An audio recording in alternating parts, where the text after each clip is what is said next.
el año 1971 fundó y presidió el Comité de Derechos Humanos, que obviamente fue disuelto por el Consejo de Estado.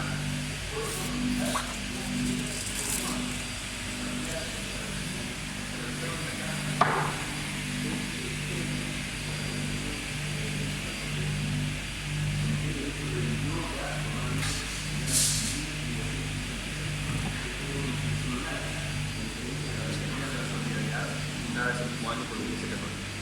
También José Domínguez ayudó a crear la agrupación de familiares de detenidos desaparecidos por años.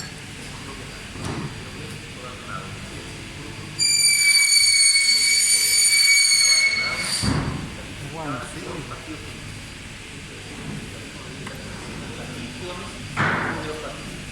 Y así transcurrió su vida final solo, sin tocar la y murió, reiteramos, solo, cobijado por los franciscanos en su convento por una enfermedad respiratoria el 31 de mayo de 1990.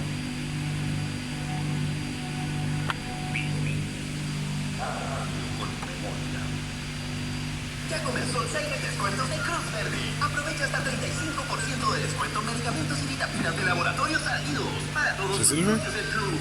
Nos vamos. Te que siempre ahí no va. Nuestra farmacia. Cruzverde.com. No te lo pierdas. Hasta el 2 de junio. Cruz Verde. La farmacia de los precios bajos. No, ya, nos tira mucho.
Maino Masisi.